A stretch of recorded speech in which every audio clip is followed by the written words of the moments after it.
called inverted U shape. Inverted U shape. And I will do it for a reason. Okay? I don't like setting facts or setting strict rules. I'll just follow my logic based on my understanding of why I'm taping the patient. Okay? Let's measure first. It's all about this area here. So I will have one cubicle underneath anterior, one cubicle posterior.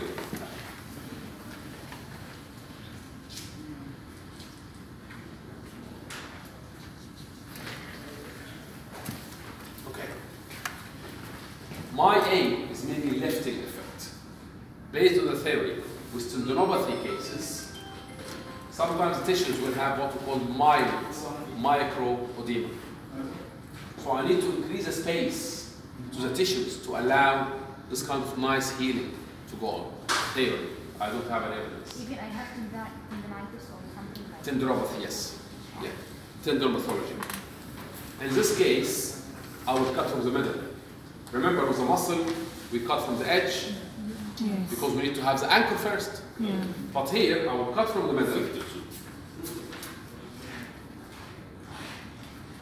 And I'll just make sure I have the effective zone applied first to the stem. Good? So,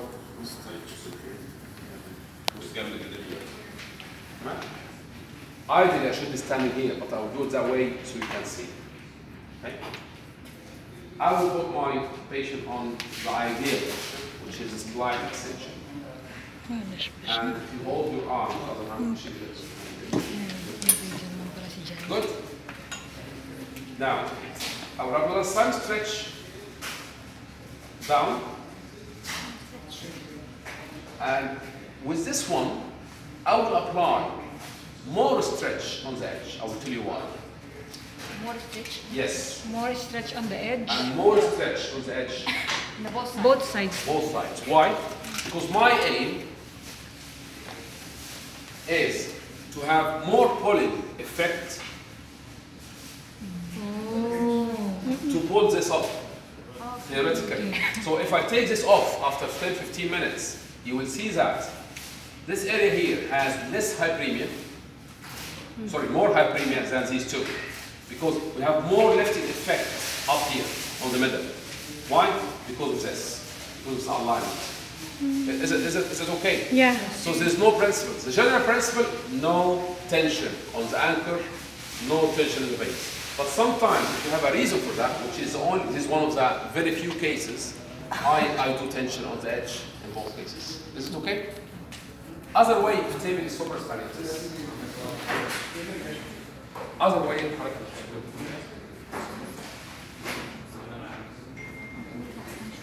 other way of taping supraspinatus, just classic.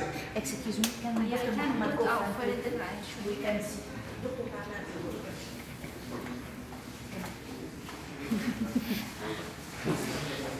Okay, so other way of taping supraspinatus, just classic muscle tape. Classic muscle tape. Here we go. Nice acromion origin. Spinous process. Right? Supraspinatus. So I will start from the origin all the way to the insertion. Just a classic muscle tape. Okay? I prefer doing both.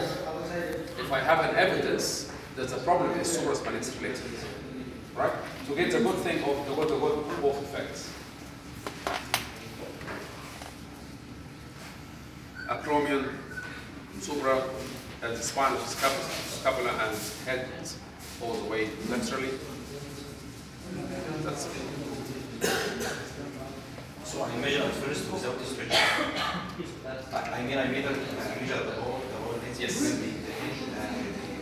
Origin and insertion, and then decide. If I'm going to do stretch, I will cut shorter. I will cut So shorter. that will be without the stretching. Yeah. For this one, I will do stretch.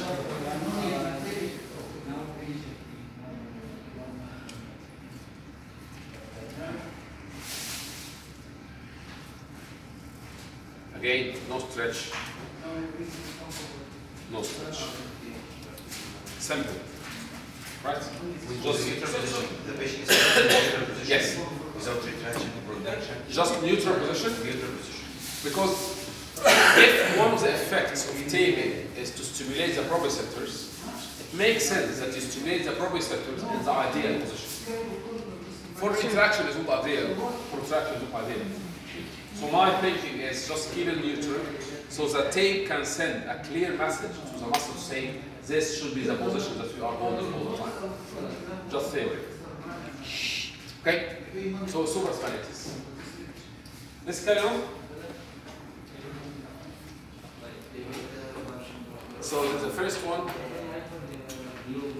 inverted U shape, and I'll show you the other one. Big minor.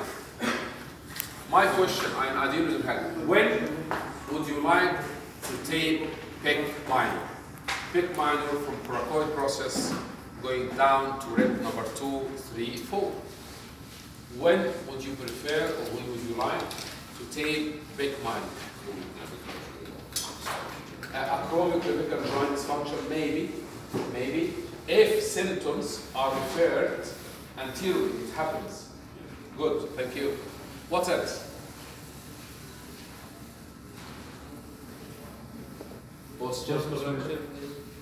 Patient with tipping of the scapula.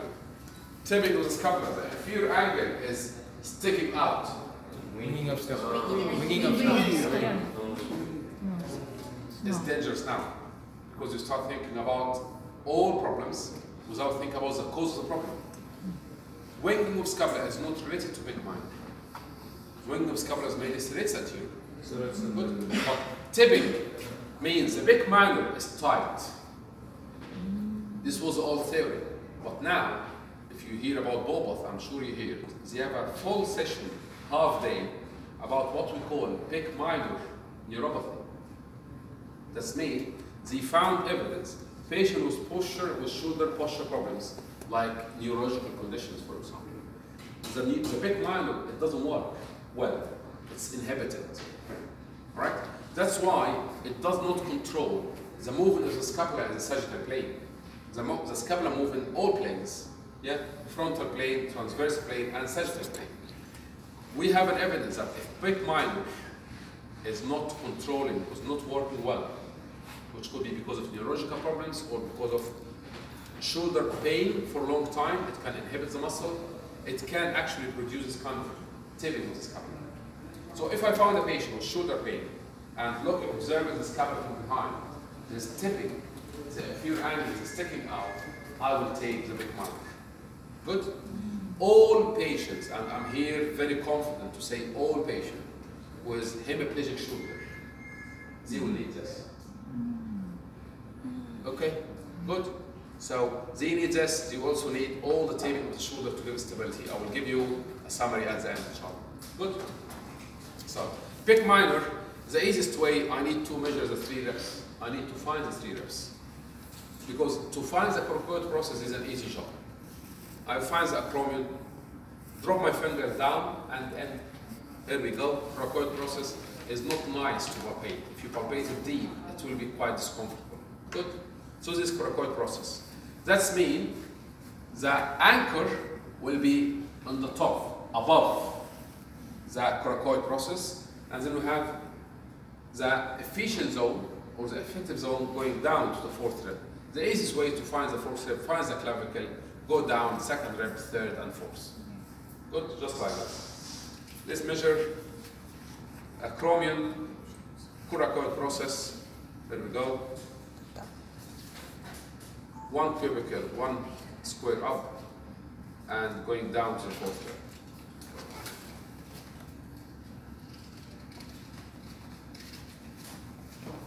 So I have to palpate the 3rd one?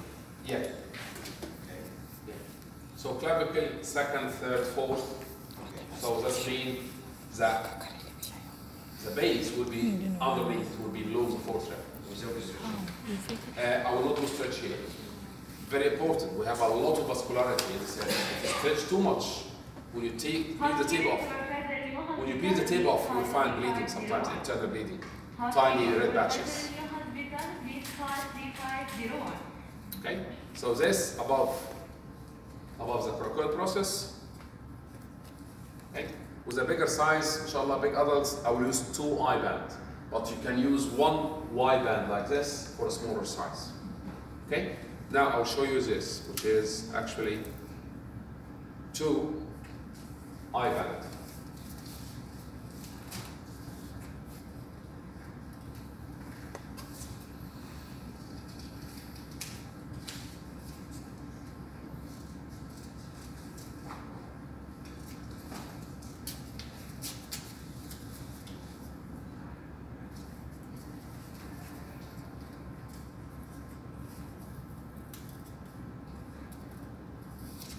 There we go. Nice and easy. We covered nearly the whole part of the muscle, and that's it. Okay? Is it right to use just one band and bifurcate at the end? Absolutely yes. But with a bigger size, I prefer to use 2 I bands. By the way, I forgot to mention, we have 7.5 centimeters. This one is 5 centimeter width. But we have another type which is 7.5. The 7.5, the good thing about 7.5, which is not commonly used, is when you split it, there's 2 threes. Yeah? Correct? Yes. For whatever, your choice. Yeah. Sir, if it is pectoralis minor, if when the patient feels breathing, deep breathing, if he feel pain, then why not? we can use that. Why not? Asthmatic patient, COPD, right? Chronic obstructive lung disease. We can, and having problem with breathing, use a secondary muscle breathing. Why not using it to stimulate? As long, again, it's 3 questions. Nothing. Shall we go and have practice, because we did 1, 2, and 3. So it would be nice if we just go and practice these 3 and come back. Are you okay? Yes. Shall we split into groups and do that? Yes. Have a go.